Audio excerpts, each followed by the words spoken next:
Hello guys, welcome back to Movie Marine. ChatGPT రచన game changer కథ.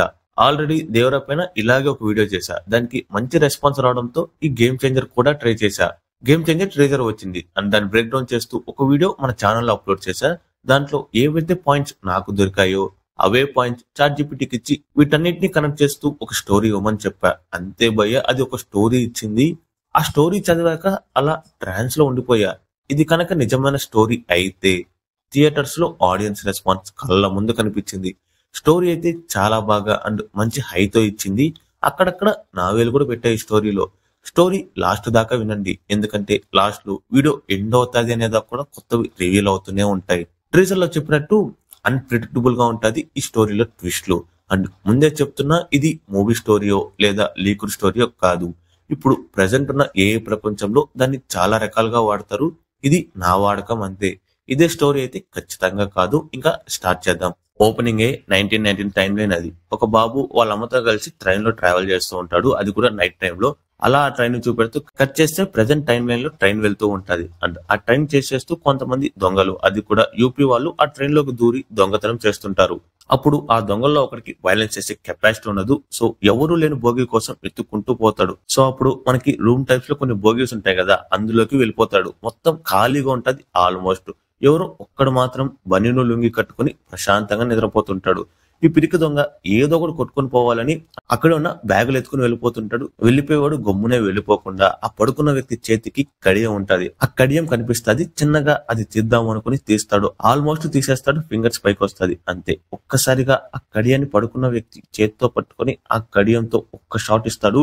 దెబ్బకి అక్కడున్న రూమ్ డోర్స్ కిటికీ బద్దలైపోయి బయటికి వెళ్ళి పడతాడు. ఏ రేంజ్ లో కొడతాడంటే వాడు ఒంటి మీద తగిలించుకున్న బ్యాగులు కూడా వాడితో వెళ్ళి బయటికి వెళ్ళి పడిపోతాయి. ఇవంతా దొంగతనం కంప్లీట్ చేసుకుని వచ్చి బయట ఉన్న మిగిలిన దొంగలు చూస్తారు. ఎవరు రాని కత్తులు తీస్తారు. కట్ చేస్తే ఆ లుంగి కట్టుకున్న వ్యక్తి డోర్ కాడ నిల్చొని ఉంటాడు. అలా ఒలిర్చుకుంటుంటే అప్పుడు పడతాది భయ్య గ్లోబల్ స్టార్ రామ్ చరణ్ అనే ట్యాగ్ లైన్. ఇంకా అక్కడున్న దొంగలందరినీ వాయించి మన రామ్ నందన్ అక్కడ ఉన్న పట్టాలపైన పండబెట్టి వార్నింగ్ ఇస్తాడు. వార్నింగ్ అంటే మాస్ వార్నింగ్. అలా అని నా జోలికి వస్తే నరికేస్తా, చంపేస్తా ఇలా కాదు, వాళ్ళు ఇలా ఉండకూడదు, మారాలని మాస్ ప్లస్ క్లాష్ గా చెప్తాడు. సరే, రామ్ నందన్ అక్కడ నుంచి వెళ్ళిపోతుంటే ఒక దొంగ మీ దగ్గర ఏదో ఒక పనిలో పెట్టండి అన్న అంటాడు. రామ్ నందన్ నా పనికి మీరు పనికిరారు అంటాడు. ఇంతకీ మీరేం చేస్తారని అడిగితే ఐఏఎస్ ఆఫీసర్ అంటాడు. అంతే. అది విన్న దొంగలకి భయం, ఆనందం, ఆశ్చర్యం అన్ని ఒకేసారి వేస్తాయి. ఒకరిలో అంత కోపాన్ని, ఆవేశాన్ని చూసిన భయం. ఒక అధికారి అయ్యుండి కూడా మనకి మారడానికి ఇంకొక అవకాశం ఇచ్చాడన్న ఆనందం. ఇంత ఆవేశం ఉన్నవాడు ఒక ఐఏఎస్ ఆఫీసర్ ఎలా అయ్యాడు అన్న ఆశ్చర్యం. ఐఏఎస్ ఆఫీసర్ అయ్యుండి ఇలా ఒంటరిగా ట్రైన్ లో వెళ్తున్నావు, సెక్యూరిటీ కూడా లేకుండా అని అడిగితే నవ్వుకుంటూ వెళ్ళిపోతాడు మన రామ్ నందన్. బ్యాక్గ్రౌండ్ లో రీసెంట్ గానే ఇంటర్వ్యూ కంప్లీట్ చేసి ఇవాళే ఛార్జ్ తీసుకోవడానికి వెళ్తున్నాడు అని తెలుస్తుంది. కట్ చేస్తే రైల్వే స్టేషన్ లో దిగడం, పోలీసులు రిసీవ్ చేసుకోవడం, ఫ్రెష్ అవడం, ఆఫీస్ కి వెళ్లి ఐఏఎస్ ఆఫీసర్ గా ఛార్జెస్ తీసుకోవడం. అండ్ అది తీసుకున్న వెంటనే ఒక కాలేజ్ కి గెస్ట్ లాగా వెళ్తాడు. అది కూడా కార్లోనో బండ్లోనే కాదు, హెలికాప్టర్ లో. ఈవెన్ కాలేజ్ అంతా కూడా వెల్కమ్ రామ్ నందన్ అని ఒక ఈవెంటే ప్లాన్ చేసి ఉంటారు. రామ్ నందన్ ఐఏఎస్ గా ఆ హెలికాప్టర్ నుంచి దిగి వెళ్తున్నప్పుడు ఫుల్ మాస్ బీజియం ప్లే అవుతుంది. ఒకసారిగా బీజియం స్లో డౌన్ అవుతుంది. ఒక పెద్ద ఆయన అక్కడే పనిచేసి ఒక వర్కర్ రామ్ నందన్ ని దూరం నుంచి చూసి దగ్గరికి వస్తాడు. మళ్ళీ ఆగిపోయి అతను ఒక ఐఏఎస్ ఆఫీసర్ అని గుర్తొచ్చి వెనక్కి వెళ్ళిపోతాడు. అది చూసిన రామ్ నందన్ అలా ఆ పెద్ద ఆయన దగ్గరికి ఒక చిన్న పిల్లోడ్లా పరిగెత్తుకుంటా వెళ్లి ఎలా ఉన్నావు బాబాయ్ అని అడుగుతాడు. అప్పుడు ఆ పెద్ద సంతోషం బాబు, నిన్ను ఇలా చూస్తున్నందుకు అని చెప్పి చాలా ఆనందపడతాడు. రామ్ నందన్ ఆ పెద్దాయన్ని పిలిచి హెలికాప్టర్ లో తీసుకుని ఒక రౌండ్ వేసుకుని వద్దామని వెళ్తాడు. అది చూసిన చాలా మంది ఏంద్ర ఏదని ఆశ్చర్యపోతారు. ఇంకొంతమంది చాలా ఆనందపడుతుంటారు. ఈవెంట్ జరుగుతుంటే ఒక అమ్మాయి సెకండ్ ఇయర్ తను ఎవరు ఇతను అని అక్కడే ఉన్న సీనియర్ స్టూడెంట్ ని అడుగుతుంది. అప్పుడు రామ్ నందన్ ఐఏఎస్ ఆఫీసర్ అంటుంది. అది ఓకే, ఇతని కోసం సపరేట్ గా ఈవెంటే ప్లాన్ చేసి కాలేజ్ అంతా ఎందుకు సెలబ్రేట్ చేసుకుంటుంది అని అడుగుతుంది. అప్పుడు ఆ సీనియర్ ఇతను మన కాలేజీలోనే చదువుకున్నాడు అంటుంది. సరే, దానికి ఇంతలా చేయాలా అంటూ మాట ఆపేసి ఒక్కసారిగా షాక్ అవుతుంది. ఎందుకంటే అది మెడికల్ కాలేజ్. రామ్ నందన్ చదివింది మెడిసిన్, కానీ అయ్యింది ఐఏఎస్ ఆఫీసర్. అలా షాక్ అవుతూ చూస్తుంటుంది. హెలికాప్టర్ కూడా ల్యాండ్ అవుతుంది. ఆ హెలికాప్టర్ నుంచి దిగిన రామ్ నందన్ ని అక్కడే ఉన్న రామ్ నందన్ ఫ్రెండ్స్ రామచ్చ అని పిలిచి రామచ్చ సాంగ్ కి లీడ్ వచ్చి అప్పుడు ఆ సాంగ్ వస్తుంది. సాంగ్ అవగానే రామ్ నందన్ అక్కడ ఏదో స్పీచ్ ఇచ్చి వెళ్ళిపోతాడు. ఈ జూనియర్ అమ్మాయికి మాత్రం అసలు మెడిసిన్ చదివి ఐఏఎస్ ఎందుకు అయ్యాడు అన్న క్వశ్చన్ హంట్ చేస్తూనే ఉంటది. రామ్ నందన్ హెలికాప్టర్ కాడికి వెళ్లి ఎక్కుతాడు. ఆ హెలికాప్టర్ పైలట్ సార్ నెక్స్ట్ ఎక్కడికని అడగగానే నవ్వుతూ ఒక టెరిఫిక్ స్మైల్ ఇస్తాడు. ఎందుకంటే నెక్స్ట్ వెళ్లేది విలన్స్ దగ్గర కాబట్టి. హెలికాప్టర్ టేక్ ఆఫ్ అయిపోతుంది. కానీ ఈ జూనియర్ అమ్మాయి మాత్రం రామ్ నందన్ స్టోరీ తెలుసుకోవాలని రామ్ వాళ్ళ ఫ్రెండ్స్ కాడికి వెళ్ళి అడుగుతుంది. ఇంకిప్పుడు వాళ్ళ ఫ్రెండ్స్ రామ్ నందన్ స్టోరీ చెప్తాడు. ఈ రామ్ నందన్ ఒక మెడికల్ స్టూడెంట్. తనకి మామూలు కోపం కాదు. ఎంత కోపం అంటే ఆ కోపం వచ్చినప్పుడు ఒక ట్రాన్స్ లోకి వెళ్ళిపోతాడు. ఎదురుగా ఉన్నది ఎవడు, ఎలాంటోడు, బంధమా, బలవంతుడా, భగవంతుడా అని కూడా రికగ్నైజ్ చేయలేనంత. ఒకసారి కాలేజీలో స్టూడెంట్స్ కి డ్రగ్స్ అలవాటు చేస్తున్నారని తెలిసి, అది కూడా కాలేజ్ ల్యాబ్ లో జరుగుతుందని కనుక్కొని వాళ్ళ మనుషులు ఉన్న హాస్టల్ కి ఒక్కడే వెళ్లి దూరి మరీ కొడతాడు. ఎంతలా కొడతాడంటే వాళ్ళని ఆల్మోస్ట్ చావు బతుకుల దాకా తీసుకుని వెళ్ళిపోతాడు. ఇదంతా ఎవడో బాగా కావాల్సిన వాడికి చేసింది కాదు, ఎవడో వాడి పేరు కూడా తెలియదు. ఒక జూనియర్ వాళ్ళ పేరెంట్స్ కొడుకు నాశనం అయిపోతున్నాడని బాధపడుతుంటే అది చూసి వెళ్లి అలాంటి ప్రాబ్లం ఇంకెవరికి రాకూడదని చేస్తాడు. ఇంత కోపం ఉన్న రామనందన్ కి ఒక మెల్టింగ్ పాయింట్ కూడా ఉంది. అదే కీరా పాప మీద ప్రేమ. ఇద్దరు ఒకే కాలేజ్, ఒకరికొకరు చాలా ఇష్టం. కానీ కీరా పాప మాత్రం ఆడిపించుకుందామని బయటపడదు. వీటికి ప్యారలల్ గానే సొసైటీలో చాలా దారుణాలు జరుగుతుంటాయి. అండ్ అప్పటికి ప్రెసెంట్ శ్రీకాంత్ సీఎం గా ఉంటాడు. ఇంకా శ్రీకాంత్ ముసలోడు కాబట్టి నెక్స్ట్ తన కొడుకైన ఎస్జే సూర్య రాజకీయాల్లోకి ప్రవేశం చేస్తుంటాడు. ఎస్జే సూర్య రానంత వరకు రాష్ట్రం ఎంతో కొంత బాగుండేది. అంటే 100 మందిలో ఒక 30 మంది ప్రజలైనా బాగుండేవాళ్ళు.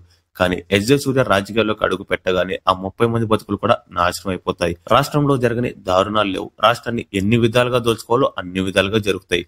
ప్రజలు కూడా ఏమీ చేయలేరు. ఎందుకంటే అక్కడ అపోజిషన్ అన్న మాటే లేదు. ఏకగ్రీవం అంటారు కదా, అలా ఎవరు పోటీ చేయరంటే చేస్తారు. కానీ ఎలక్షన్ వచ్చేలోపు ప్రతి నామినేషన్ వెనక్కి వెళ్ళిపోతాది. ఎందుకంటే ఎస్జే సూర్య ఆ రేంజ్ లో రాష్ట్రాన్ని గుప్పెట్లో పెట్టుకుని ఉంటాడు. ఎస్జే సూర్య ఫీలింగ్ ఎలా ఉంటదంటే చెస్ గేమ్ లో ఒకే ఒక రాజ్యం, అది కూడా ఒక్కడే తిరుగు లేకుండా ఆడుకుంటుంటాడు. అంటే ఈ రాజకీయ చదరంగంలో తనకి తన పార్టీకి ఎదురు నిలిచి ఆడేవాడు, ఎదిగేవాడు, గెలిచేవాడు ఎవ్వడు లేడన్న అహంకారం ఉంటది. ప్రజలు కూడా వేరే పార్టీలు లేనందువలన వాళ్ళ అధికారంలోనే అణిగిపోతుంటారు. రామ్ నందన్ కి ఎంతో కోపం ఉన్నా అది ఒక విషయంలో మాత్రం చిరాగ్గా మారిపోతాది. అదే రాజకీయం.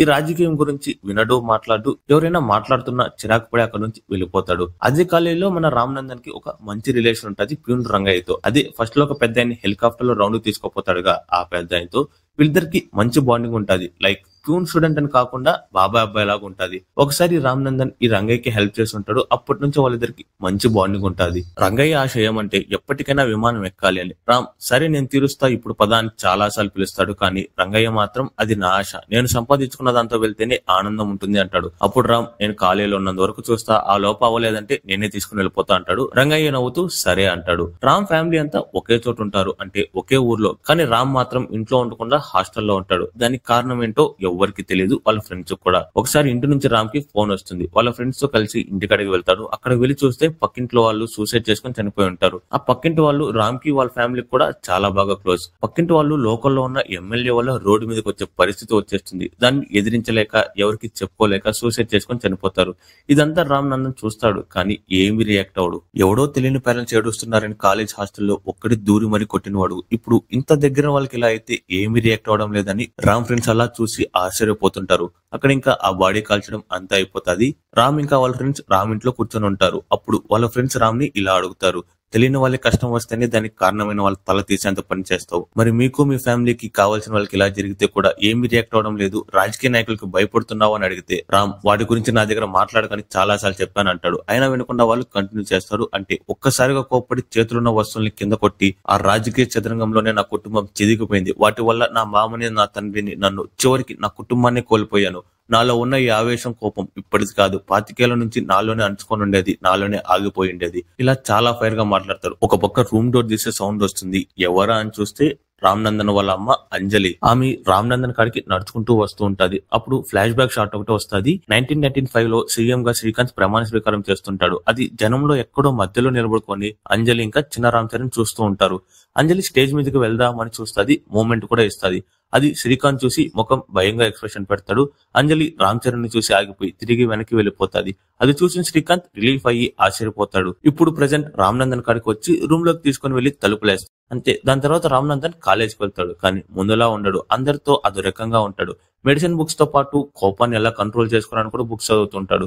మెడిసిన్ కంప్లీట్ చేసి ఆ కాలేజ్ నుంచి వెళ్ళిపోతాడు. తర్వాత ఢిల్లీలో యూపీఎస్సీ ఎగ్జామ్స్ రాసి ఐఏఎస్ అయి తిరిగి వస్తాడు. ఆ జూనియర్ అప్పుడు వాళ్ళమ్మ ఏం చెప్పారు అని అడుగుతాది. అది ఇప్పటికీ మాకు ఎవరికి తెలియదు అని చెప్తాడు వాళ్ళ ఫ్రెండ్స్. ఇప్పుడు ప్రెసెంట్ లో ఎలక్షన్స్ కి కొన్ని మంత్సే ఉంటది, అంటే నామినేషన్స్ కి రోజు అనమాట.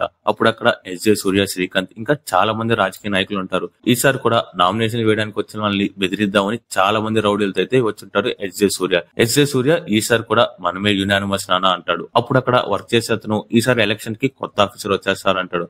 అయితే ఏంది మాకు ఎదురు వచ్చేంత ఉందా వాడికి అంటాడు. అప్పుడు రామ్నందన్ కాలేజ్ నుంచి హెలికాప్టర్ టేక్ ఆఫ్ అవుతుంది కదా, అది ఇక్కడ ల్యాండ్ అవుతుంది. ఆ హెలికాప్టర్ గాలికి దుమ్మెగురుతూ ఉంటే అందులో నుంచి రామ్నందన్ నడుచుకుంటూ వస్తుంటాడు. రామ్నందన్ చూడడానికి ఎవరి కళ్ళు సహకరించవు. కళ్ళజోడు తీసి తుడుచుకుని పెట్టుకుని శ్రీకాంత్ ఎదురుగా వచ్చేది ఎవరా అని చూస్తాడు. ఒక్కసారిగా షాక్ అయిపోతాడు, వెనకడిగేస్తాడు. దెబ్బకి ఒంటి మీద ఉన్న కండువ నేల మీద పడుతుంది. వాళ్ళ నాన్నని అలా చూసి ఎస్జే సూర్య ఏం అర్థం కాకుండా అలా ఆగిపోతాడు. ఈ లోపు రామ్నందన్ అక్కడున్నది సీఎం అని కూడా పట్టించుకోకుండా లోపలికి వెళ్ళిపోతాడు. ఎస్జే సూర్య లోపలికి వచ్చి నామినేషన్ పేపర్స్ ఇచ్చి రామ్నందన్ దగ్గర కొద్దిగా పొగరుగా మాట్లాడతాడు. ఇంకా నామినేషన్స్ వేయడానికి ఎవరు రాడు, నువ్వు పీకేదానికి ఏం పని లేదు, ఇంటికి వెళ్ళిపో అనేసి. కానీ బయట నామినేషన్ పేపర్స్ పట్టుకుని చాలా మంది ఉంటారు. రామ్నందన్ లోపల నుంచి వాళ్ళ వైపు చూస్తాడు. అది చూసిన ఎస్జే సూర్య వాళ్ళు రారు, వాళ్ళని ఆపడానికి బయట నా మనుషులు ఉన్నారు అంటాడు. వాళ్ళని ఆపడానికి నీ మనుషులు బయట ఉంటే నీ మనుషులను ఆపడానికి ఈ రామ్నందన్ ఉన్నాడు అంటాడు. అయితే ఆపు చూద్దామని చెప్పి నామినేషన్ పేపర్స్ ఇచ్చి వెళ్ళిపోతాడు ఎస్జే సూర్య. రామ్నందన్ బయటికి వెళ్లి మైక్ పట్టుకుని నామినేషన్ వేద్దాం అనుకున్న వాళ్ళు వచ్చి లోపలికి వెళ్లి వేయండి, ఎవరికి భయపడద్దు అని చెప్పి ఆఫీస్ కి ఆ రౌడీలకి మధ్యలో కుర్చీ వేసుకుని కంచుకోటలా కూర్చుంటాడు. ఇంకా జనాలు ధైర్యం తెచ్చుకుని లోపలికి వెళ్తుంటారు. అప్పుడు రౌడీలు ఆ జనాల పైకి వెళ్తుంటే ఎస్జే సూర్య వాళ్ళని కాదు వీడిని ఫస్ట్ వేయండి అని సైన్ చేసి చూపిస్తాడు రామ్నందన్ వైపు. అప్పుడు వాళ్ళు రామ్నందన్ పైకి వెళ్తుంటాడు. అప్పుడు రామ్నందన్ కొడతాడు చూడు. ఇన్ని రోజులు ఆ రాష్ట్రంలో ఉన్న జనాలందరి కోపం ఒక్కటి చేసుకుని కొడతాడు. తాండవం ఆడతాడు అట్టే. ఇంకా అది అక్కడ ఉన్న జనాలు వీడియో తీసి షేర్ చేస్తారు. అది చూసిన జనాలకి రామ్నందన్ వాళ్ళ సంఖ్యలను తెచ్చే ఆయుధంలా కనిపిస్తాడు. రాజకీయ నాయకులకి ఒక యుద్ధంలా కనిపిస్తాడు. మంచికి మార్పులా చెడుకు అంతంలా దేవుడికి అవతారంలా కనిపిస్తాడు. ఇంకా ఆ రోజు రాత్రి ఎస్జే సూర్య శ్రీకాంత్ అడుగుతాడు, వాడిని చూసిన వెంటనే నువ్వెందుకు అలా అయిపోయావు అనేసి. అప్పుడు శ్రీకాంత్ వాడిని చూస్తే అప్పన్నలాగే కనిపిస్తున్నారా అంటాడు. వాడి గురించి అడిగితే దేవుడు అప్పన్న గురించి చెప్తావు ఏంది అని తెంగరగా అడుగుతాడు. అప్పుడు శ్రీకాంత్ ముసలోడు అన్న విషయం కూడా మర్చిపోయి ఆ దేవుడి కన్నా ఎక్కువ ఈ అభ్యుదయం పార్టీ అప్పన్న అని గట్టిగా చెప్పి ఆ పార్టీ గుర్తు వైపు వేలు చూపిస్తాడు. ఫుల్ గాలి, బయట ఉరుముల మధ్య ఆ రాత్రి ఆ ఉరుముల వెలుతుల్లో రామ్ చరణ్ వాళ్ళ నాన్న అప్పన్న ఫోటో కనిపిస్తుంది. అది చూసి అక్కడున్న వాళ్ళందరూ ఉలిక్కిపడి 2 అడుగులు వెనకేస్తారు. ఇప్పుడు శ్రీకాంత్ అప్పన్న కథ చెప్పడం స్టార్ట్ చేస్తాడు. అప్పన్న ఒక చిన్న పల్లెటూరులో ఒక గవర్నమెంట్ స్కూల్లో మాస్టర్ గా ఉండేవాడు. అప్పన్నకి అంజలికి పెళ్లి ఉంటుంది. అంజలి వాళ్ళన్నే ఈ రాజీవ్ కనకాల. ఊరిలో అందరికన్నా అప్పన్న ఎక్కువ చదువుకున్నవాడు. అప్పన్న మాస్టర్ గా రాజీవ్ అంజలి పొలాలు పనులు చేసుకుంటూ అంతా ఏమీ చింత లేకుండా ఉండేవాళ్ళు. ఒకసారి అక్కడికి మైనింగ్ కోసం అని ఒక కంపెనీ వస్తుంది. అక్కడున్న వాళ్ళు చదువు రాని వాళ్ళని వాళ్ళకి ఏవేవో మాటలు చెప్పి పచ్చని పొలాలే లాగేసుకుంటారు. అందులో అంజలి రాజీవ్ పొలాలు కూడా ఉంటాయి. అప్పన్న ఆ పత్రాలను చూసి వాటి గురించి అడుగుతాడు. ఆ కంపెనీ వాళ్ళు వీడు చదువుకున్న వాళ్ళ ఉన్నాడు, వీడితో ఇప్పుడు గొడవ వేసుకుంటే మళ్ళా అన్ని పొలాలు పోతాయని చెప్పి ఏదో ఎర్రరని చెప్పి ఆ పొలాలని వాళ్ళకి తిరిగిచ్చేస్తాడు. అప్పన్న మావే కాదు అందరివి చూడాలంటాడు. అప్పుడు అంజలి మనకు అవన్నీ ఎందుకో, మనం వచ్చేసాయి కదా వెళ్ళిపోదాం పదా అని చెప్పి ఏవో మాటలు చెప్పి తీసుకుని వెళ్ళిపోతుంది. వెళ్ళేటప్పుడు ఆ ఊరిలో వాళ్ళు ఆ పొలాలు పోయాయని బాధపడుతుంటారు. అదంతా చూసిన అంజలి రాత్రి పడుకుందామన్నా నిద్ర పట్టదు. అప్పన్న దగ్గరికి వెళ్లి తెల్లవారితో అందరి పొలాల కాగితాలు చూస్తానన్నావు కదా, రేపు వెళ్లి చూడు అంటది. అది విన్న రాజీవ్ అప్పన్న మాకు తెలుసు వేరే వాళ్ళు బాధపడుతుంటే నీ మనసు చూసి తట్టుకోలేదు అని అంటారు. అంజలి చెప్పినట్టే తెల్లవారితో అక్కడికి వెళ్తారు. ఆ కంపెనీ వాళ్ళని పత్రాలు అడుగుతారు. ఆ పత్రాలు ఇవ్వమని కంపెనీ వాళ్ళు తిరగబడతారు. చివరికి అప్పన్న ప్రజలందరి తరపున పోరాటం చేసి చివరికి గెలుస్తాడు. ఆ పొలాలు లాక్కోవడంలో ఆ ఊరి సర్పంచ్ చేయకూడదు ఉందని తెలిసి ఆ ఊరి ప్రజలు అప్పన్నని సర్పంచ్ గా పోటీ చేయమంటారు. అప్పన్న కూడా సరే అంటారు. కానీ అంజలి మనకెందుకు ఈ రాజకీయాలు అని అడిగితే ప్రజలు బాధలు తీరాలంటే జనాల నుంచి వచ్చిన వాడే నాయకుడుగా ఉండాలని చెప్పి రాజీవ్ ఇంకా అప్పన్న అంజలిని ఒప్పిస్తారు. చివరికి సర్పంచ్ గా పోటీ చేసి గెలుస్తాడు. ఆ ఊరిలో అప్పన్న పాలన చూసి చుట్టుపక్కల ఊరు వాళ్ళందరూ కూడా నువ్వే మాకు కూడా సర్పంచ్ గా ఉండని అడుగుతాడు. అది విన్న అప్పన్న చుట్టుపక్కల ఊరు వాళ్ళు కూడా మంచి జరగాలంటే ఎలా అని ఆలోచించి రాజకీయాల గురించి పూర్తిగా తెలుసుకుంటాడు. తన ఎమ్మెల్యే అయితే చుట్టుపక్కల ఊర్లంతా కూడా మంచి జరుగుతాయని ఎమ్మెల్యేగా పోటీ చేస్తాడు. కానీ రాజకీయాల గురించి పూర్తిగా తెలియని అప్పన్న వాళ్ళ ఎత్తులకి చిత్తుగా ఓడిపోతాడు. ఇంకా అదే ఊర్లో ఉంటూ చుట్టుపక్కల ఊరు వాళ్ళు పడే బాధను చూసి తట్టుకోలేక అలాగని ఏమీ చేయలేక తనని తాను కోల్పోతూ ఉంటాడు అప్పన్న. అప్పుడే అప్పన్నకి శ్రీకాంత్ కలుస్తాడు. శ్రీకాంత్ కూడా అప్పన్నలాగే పోటీ చేసి ఓడిపోయి ఉంటాడు. శ్రీకాంత్ అప్పన్నతో జనాలు బాగుండాలంటే నీలా చదువుకున్నవాడు రాజకీయాల్లో ఉండాలి అని చెప్తాడు. అప్పన్న కానీ ఇప్పుడు ఎలా అంతా అయిపోయింది కదా అంటే అప్పుడు శ్రీకాంత్ మనమే ఒక పార్టీ పెడదామంటాడు. అప్పన్న ఎమ్మెల్యే అవడానికి పార్టీ పెట్టడం ఎందుకంటే పార్టీ పెట్టేది ఎమ్మెల్యే అవడానికి కాదు సీఎం అవడానికి అంటాడు. ఇది విన్న వెంటనే రాజీవ్ అంజలి ఇద్దరు షాక్ అయిపోయి చూస్తారు. అప్పన్న మాత్రం ఆలోచిస్తాడు. చివరికి ఓకే అనుకుని ఇద్దరు కలిసి అభ్యుదయం పార్టీ మొదలు పెడతారు. పెట్టిన కొంతకాలంలోనే ప్రజల గుండెల్లోకి వెళ్తారు. ప్రతిపక్షాల ఎత్తులకి భయపడకుండా ఎదిరించి చివరిదాకా నిల్చొని ఎన్నికల్లో పోటీ చేసి భారీ మెజారిటీతో జెండా ఎగరేస్తారు.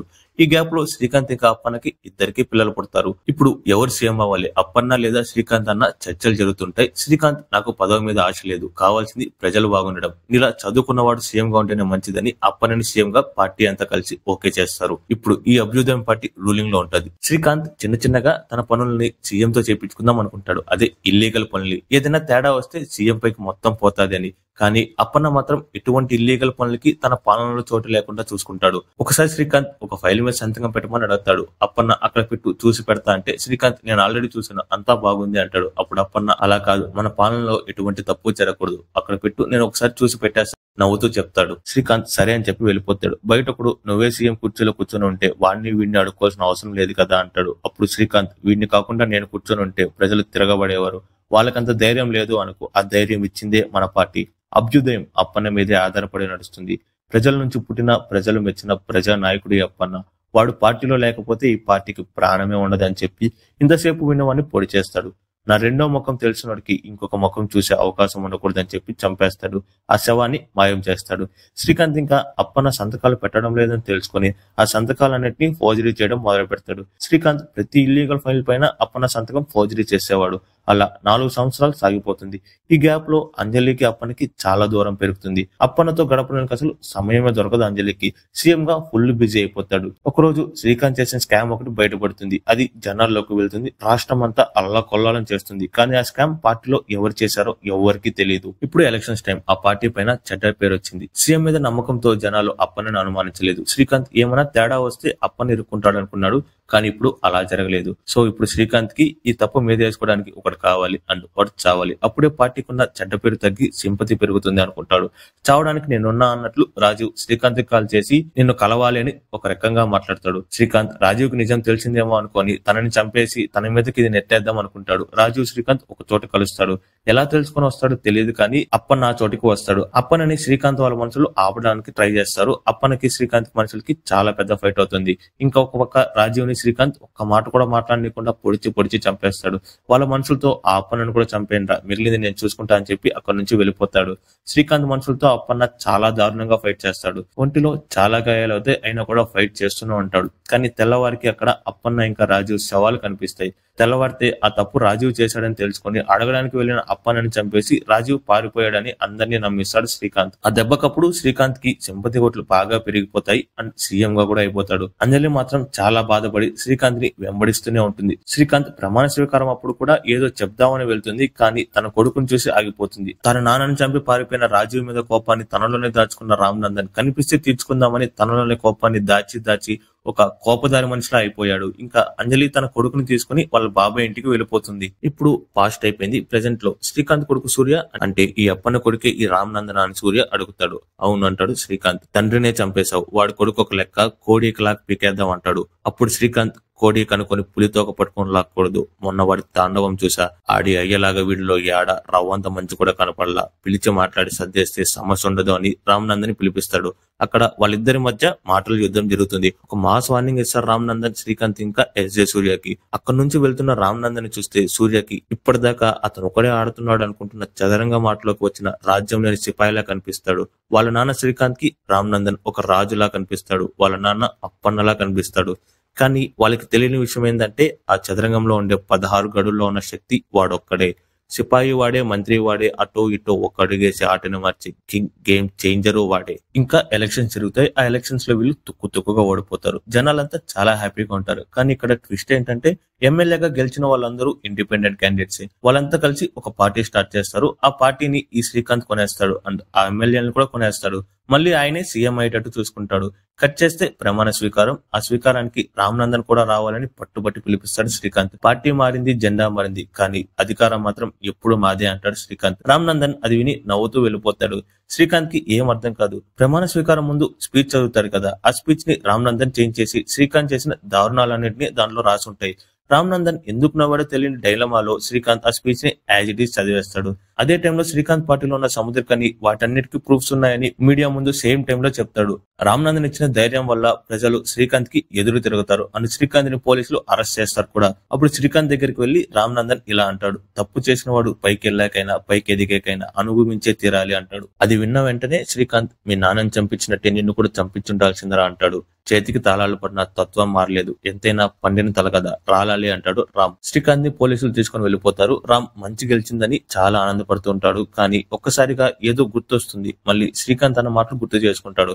వెంటనే బండి తీసి అంజలి దగ్గరికి వెళ్లి అమ్మా అమ్మ అని పిలిచి నాన్న ఎలా చనిపోయాడు అని అడుగుతాడు. ఆ రోజే చెప్పాగా శ్రీకాంతే చంపేశాడు, మీ మామ మీద తోసేశాడు అని అంజలి అంటాది. అబద్ధం, నువ్వు నాన్నని శ్రీకాంత్ తన చేత్తో వెన్నుపోటు పొడిచి చంపారు అన్నావు, కానీ వాడేమో చంపించాను అన్నాడు. అసలు ఏమైంది, నాన్న ఎలా చనిపోయాడు చెప్పు, ఎవరు చంపారు అని గట్టిగా అడుగుతాడు. అంజలి వెంటనే గట్టిగా అరుస్తూ నేనే మీ నాన్నని పొడిచి చంపా అంటుంది ఏడుస్తూ.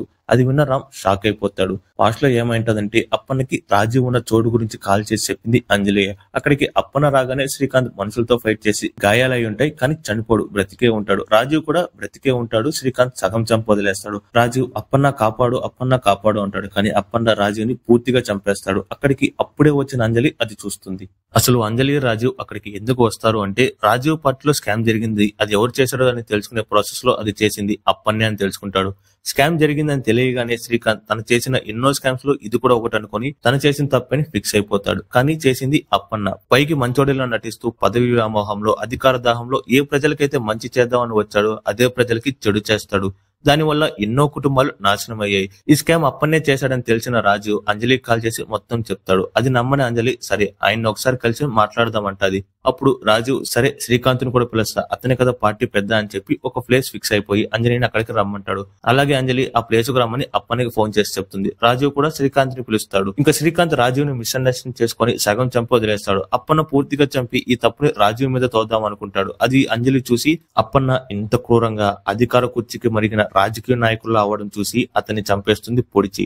ఇంకా అప్పన్న లేని పార్టీ కూలిపోతుంది అనుకుంటే సింపతితో పిచ్చి జనాలు శ్రీకాంత్ ని గెలిపిస్తాడు. శ్రీకాంత్ కూడా ఎదవే అని చెప్దామనేసి ప్రమాణ స్వీకారం రోజు అక్కడికి వెళ్తుంది. కానీ తన కొడుకుని చూసి ఆగిపోయి వెనక్కి వెళ్ళిపోతుంది. తన కొడుకుని ఎలాగైనా ఈ రాష్ట్రాన్ని మంచి దారిలో నడిపించే వ్యక్తిలా చేద్దాం అనుకుంటుంది. అందుకే యూపీఎస్సీ ఎగ్జామ్స్ రాయమంటుంది. తన కుటుంబం ఇలా అవ్వడానికి కారణం రాజకీయాలే అని, తన నాన్న చనిపోవడానికి కారణం ఈ రాజకీయాలే అని. రామ్ చరణ్ చిన్నప్పటి నుంచి రాజకీయాలంటేనే ఇష్టం ఉండదు. ఇంట్లో వాళ్ళమ్మ జనాలకి ఏదో ఒక మంచి చేయమని పోరు పెడుతుందని ఒకే ఊర్లో కాలేజ్ ఉన్నా కూడా హాస్టల్లో ఉంటాడు. అంజలి ఆ రోజు రూమ్ లోకి తీసుకుని వెళ్లి ఈ అప్పన్న కథ మొత్తం చెప్తుంది. లాస్ట్ లో మాత్రం శ్రీకాంతే తన చేత్తో వెన్నుపోటు పొడిచి అప్పన్నని రాజీవ్ ని చంపేసి రాజీవ్ శవాన్ని మాయం చేసి రాజీవ్ అప్పన్నని చంపేసి పారిపోయాడని జనాల్ని నమ్మించాడు అని చెప్తుంది. అలా మార్చి ఎందుకు చెప్పిందంటే జనాలు ఇబ్బంది పడుతుంటే తను చూసి తట్టుకోలేదు. సో వాళ్ళకి రామ్ నందన్ లో ఉన్న కోపమే కరెక్ట్ అని, అది ఒక అధికారంలో ఉండి చేస్తే న్యాయం అని, వాళ్ళ నాన్నని చంపింది ఆ శ్రీకాంత్ అని ఆ కోపాన్ని అలా ఆ పక్కకు పంపిస్తుంది. ఇదంతా తెలుసుకున్న రామ్ నందన్ బాధతో కుమిలిపోతాడు. ఇప్పుడు రాష్ట్రానికి సీఎం గా సముద్రగని గాని నియమిద్దాం అనుకుంటారు. కానీ సముద్రగని గారు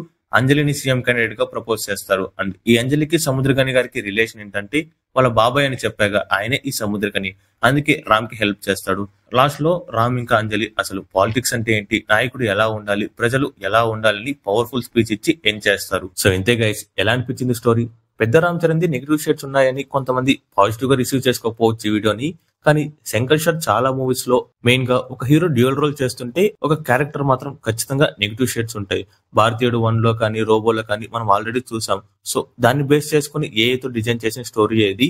ఈ వీడియో మీకు ఎలా అనిపించిందో కామెంట్స్ లో షేర్ చేసుకోండి. బాగుందో బాగలేదో, ఇలాంటివి కంటిన్యూ చేయాలో వద్దో, మీకు ఏమనిపిస్తే అది కామెంట్స్ లో షేర్ చేసుకోండి. సో ఈ వీడియో మీకు నచ్చితే యూట్యూబ్ లో ఎలా సపోర్ట్ చేయాలో మీకు తెలుసు, అలా కానివ్వండి. ఇలాంటి మరిన్ని మూవీ రిలేటెడ్ కంటెంట్ కోసం follow movie marine. Thanks for watching.